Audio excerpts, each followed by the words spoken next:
In terms of story content, 7.4 didn't just add Chapter 2, it added new anecdotes as well. Specifically, 14 new anecdotes, and I will be summarizing all of them in this one video. In the last anecdote videos, I explained them in great detail because we knew nothing about most of the shoes. We learned about 3 shoes in this chapter though, so most of the new anecdotes are only tidbits of information that wasn't told to us in the chapter. The tidbits are very informative, however, and some of them still hold totally new content, and as you can see from the title of this video, they get pretty grim. We'll start with Litost this time, since he was neglected in the last video, and he needs some attention because right now, he's the Wendy of part 2.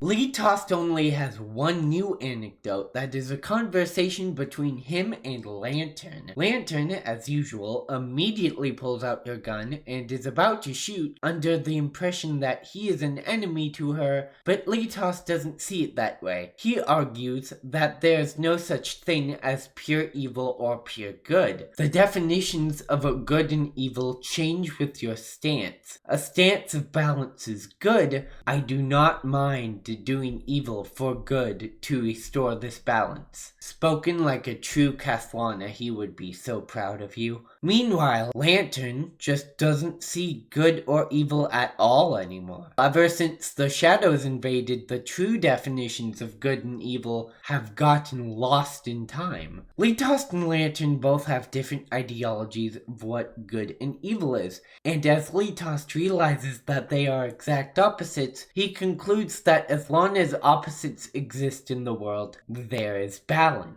And they are one of them. Not anymore though. It was really interesting to see how Lantern thinks in this story. Makes her actions make a bit more sense in the long run. The amount of new information that we get from Serapeum's anecdotes are, like her, small. We spent an entire act learning about her, so there is not much more to learn. But did you know that Thelema gave her the idea for the Haven of Love? One time, Thelema wanted to get a book from the Tombstone Library to win a servant over. I guess domination didn't work for that servant. I don't know why. I would fold immediately for her, but to each their own. As she is about to leave, Serapeum calls out to her and asks her to come to the library again, as Thelema is the only one that doesn't run out of the library in fear. She denies but gives her some advice instead. They don't run out because they're scared. They run out because Serapeum can't be controlled. So control them yourself. Domination is key. Since she's an impressionable child, shortly after Thelema's visit, the Mutual Aid Society became a thing. Do you remember when Senna questioned Sarah about her loneliness? Apparently, she wasn't the only one who thought that. This story starts out similarly to Sarah's first anecdote. She had everything, she lost everything, and now she is in the beautiful embrace of a union. Before she can fully embrace, though,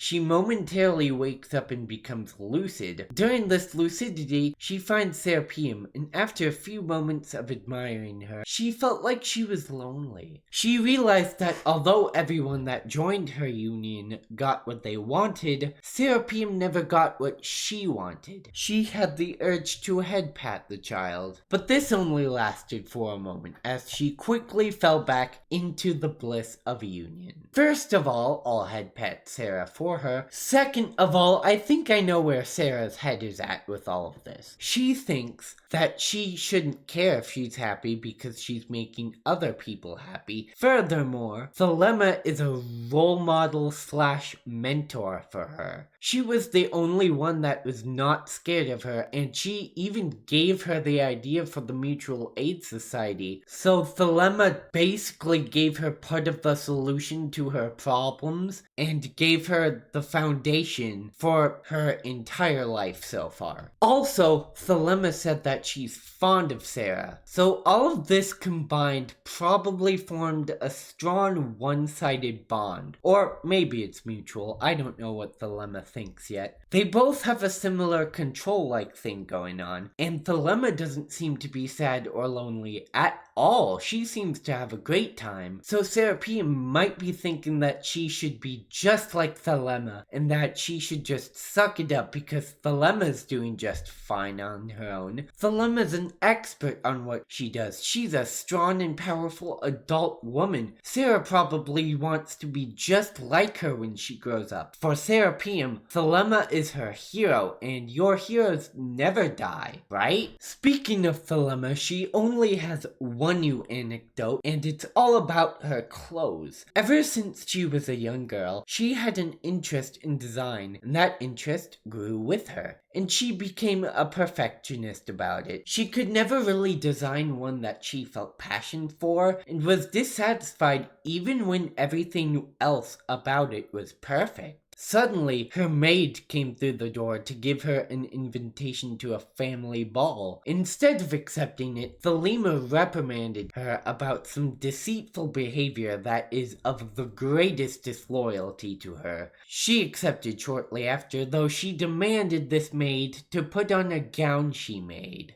When she put on the gown, the maid gained more confidence suddenly, almost as if it was magic. Her clothes seemed to make everyone behave in a way that Thelema finds the most appealing, making them better in her eyes. I'm still not 100% how the clothes control people, but I'm glad that we got some more information about it. And hopefully this plotline continues in chapter 3. Next up, we have Lantern's new anecdotes, or Savore's. I'm going to keep calling her Lantern just to keep things simple. This first one is a memory of Savore joining the Lantern organization for the first time. The Lantern gave Savore a hard time and started making fun of her because she gave a vague reason as to why she wants to be in the Lantern. They tease her some more. She snaps and tells them the real reason is because everything sucks ass in Lengchu with people dying every second. The organization sucks because even though they've been around forever, the shadows are still ravaging the world. She knows she can't completely change the fact that Lengchu sucks, but she knows that if she does nothing, everything will get worse. She says that if she didn't force herself to do this, she would have given herself up a long time ago. Lantern has a very unusual yet very firm sense of resolve here. This anecdote does allude to something that happened in her past. Luckily for us, her past is the very next story, and I have to shine a spotlight on this one because this is the most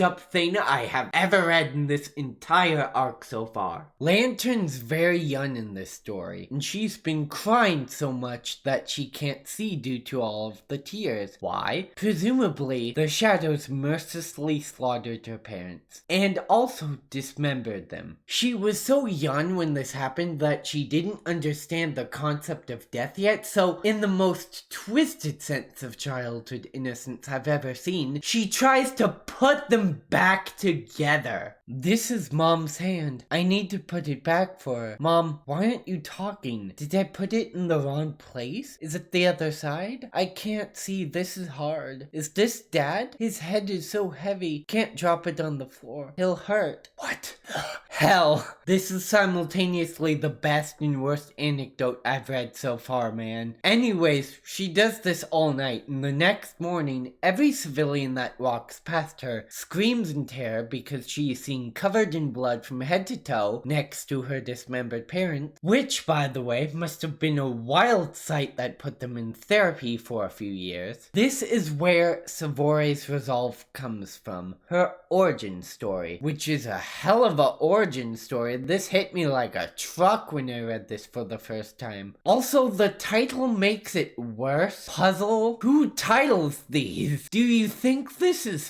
funny? What the fuck? Let's move on to a less disturbing and more wholesome one. Vajra candy. Yes, Vajras are a real thing. They are typically used in Buddhism, and they are used for visualization and evocation of deities. Simply ring the bell to request protection or another service from a deity. Back to the anecdote. Savory just saved Songque from a group of shadows and is being carried. Songque asks to be put down and is so grateful to Lantern for saving her that she wants to give Lantern some of the rare treasures she has found. Not for free though, no. Songque is a businesswoman after all. She gives Savory some Vajra candy and says that it's been blessed by the gods. Just crunch the candy, make a hand gesture, and you will call upon non-human spirits to make you invincible. Savory was suspicious at first because of her quack nature, but she was so hungry she bought it. Of course, when she did eat it, it was just regular candy. But Savory didn't mind. It's been a long time since she tasted something that sweet. Aw, that's cute. Every official piece of art of her I've seen, she has a lollipop in her mouth. It's clear she likes sweet things, and I really hope and pray that that's not a side effect of the trauma she endured when she was very young. Don't tell me she likes sweet things because she couldn't have them at a young age, man. If anything is going to make me cry in chapter 3, it'll be Lantern, okay? My feelings for her switched so fast after reading these. At the end of chapter 2, I didn't care that much about her, but now if anyone makes her upset in any way, I will punch them in the face. Also, can we clap it up for Songque? She successfully swindled arguably the most dangerous Chew and lived to see the day. That's talent. That has to be a highlight of her career. Speaking of the dumb blonde with the bakery on her backside, Songque has 3 anecdotes just like Lantern. Sweetness is a conversation between Thelema and Songque. Songque is taking care of a child that reminds her of herself when she was young with her raggedy clothes. She gives that child a treat and then sends that child on her merry way. Thelema questions if that's the reason she scammed people using the reputation of the 7 shoes. Songque replies by saying that everyone has talked about the 7 shoes recently and no one was buying her stuff, so she just is pretending to be one. Real quick, did she become a shoe by originally not being one but pretending to be? Is that why her title is Deception? Did she deceive everyone into thinking she was a shoe and that's how she actually became one? That's hilarious if true, but back to the story. Songque tells Thelema why she wanted to help the little child. Like we said, she reminded Songque of herself as a kid, but also because candy and treats hardly exist for people like them. And for the poor, making ends meet, even if it's just the littlest of things, is the most important thing. So, while her lifestyle may be rough, she will remember that she got a sweet treat from a legendary shoe, and as she keeps remembering that, her future days will get sweeter. The anecdote ends by telling us that Songque saved the life of an ordinary girl in the simplest way. I don't know if the girl is the girl from earlier in the anecdote or a different one, but either way, Songque's a sweetheart, isn't she? Next is Pearls That Illuminate the Night. It's a conversation between Songque and Serapeum. Songque was walking alone in a dark alleyway after a pretty successful way of doing business when she runs into Serapeum. Songque then pulls out something called a Pearl of the Sea and gives it to Serapeum and acts like the pearl is payment for some sort of toll. Serapeum's confused as to why she did this, as am I, but she quickly looked past that and asked how Songque cured Mr. Cole of Treasure Antiques. Mr. Cole was part of the Mutual Aid Society when he unfortunately got infected by one of the 10 Faces of Misery. Even with the union's help, they were still unsure he would ever be cured. But Songque cured him against all odds. How? Well, it's simple. She convinced him he was cured. She's a master at her craft, Sarah. You'll understand when you're older. Songque explains that the knowledge of someone's death kills somebody more than someone that doesn't know that they're about to die. So she lies to them so they can live out their remaining days happily instead of constant fear. They've had enough of that in this wretched world. She demonstrated this in the Thelema story quest as well. The story ends when Songque leaves Sarah the pearl as a gift, but the pearl ended up just being a stone. This anecdote was very wholesome, but what the heck was the Pearl of the Sea about? Was that a marketing tactic for the stone? If it was, she's good. Her last anecdote is a conversation between Songque and someone named Anne. A friend? Her younger sister? We don't know. They're huddled close together in a hay shed. It looks like this anecdote takes place in Songque's homeless days. Both of them are hungry, cold, and desperate for food. At least Anne is, because she asks for food. Unfortunately, Songque scrounged around for ages and there has been nothing. But, just like she did with the incurable elderly, she lied. She said that there was a gourmet and there would be tons of delicious treats for Anne to snack on. Both of them went to bed cold and hungry that night, and unfortunately, only Songque wakes up the next morning. Anne, now in eternal slumber, has a smile on her face, looking like she just had a massive feast. There are only 2 anecdotes remaining, Ajita's and Baiji's. But really, these should both be Baiji's anecdotes, since Ajita's is strangely all about Baiji. Aurora is a conversation between Ajita and Baiji. Baiji wants to show Ajita something, so he called her over to his parlor. Baiji says that he got his hands on a treasure that is like a blessing to Langchu. Ajita waits in anticipation when he reveals a star in the form of a ring that had a radiant glow to it. Ajita was immediately starstruck, but Baiji pulled it away before she could grab it. Ajita wonders if she can have it, but Baiji says no, as he has his own uses for it. He wants to create a human god. Now, if you haven't already noticed, the treasure Baiji is talking about is the astral ring, and that was revealed in Act 3. However, it's a counterfeit, so he doesn't know the actual origin of the ring, and we have the real one. He also talks about creating a god. He said he failed, but we do not know if he's going to try it again or not. This anecdote holds massive information, but I have one question about this whole thing that I just couldn't wrap my head around. Why is this Ajita's anecdote when it mostly has to do with Baiji? I have more to say about this anecdote, but I am going to save that for a video entirely dedicated to Ajita, so make sure to subscribe and have those notifications on so you don't miss the video. Last but not least, Baiji. Four Mirages is a conversation between him and Ajita. Again, this one's a strange one. Like last time, I'm going to have to skip around this one in order for it to make sense in my brain, and hopefully to you as well. Baiji seems to be the only Shu that has gotten the closest and the farthest to godhood. He's incredibly powerful. He can destroy not only Langchu, but the entirety of Antares by himself. He has pried into the heavens, which was a huge mistake in his opinion, because now he's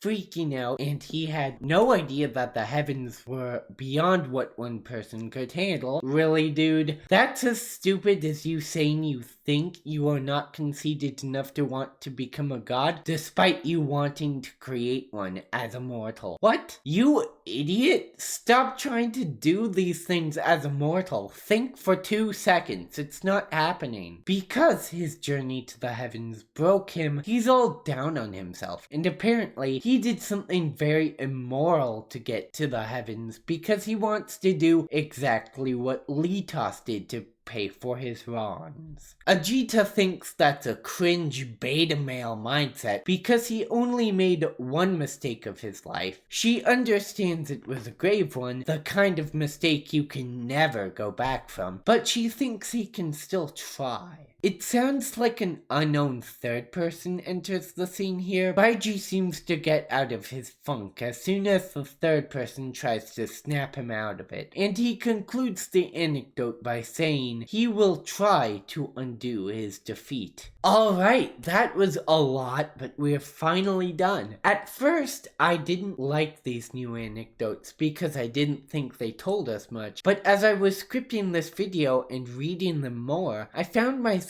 really enjoying them. Unlike the first ones where they were just telling you rudimentary facts about the characters because we never heard of them before, this batch of anecdotes went really deep into sharing some of the Shu's bonds, some of their pasts, their ideologies on certain things and how they think. I really like the Shus more than I ever have before, and that means chapter 3 will break me in half, but it's okay. It's not Songque without the depression and tears. Let me know what you thought about these anecdotes in the comment section down below. I hope you liked the video, and I will see you all in the next one.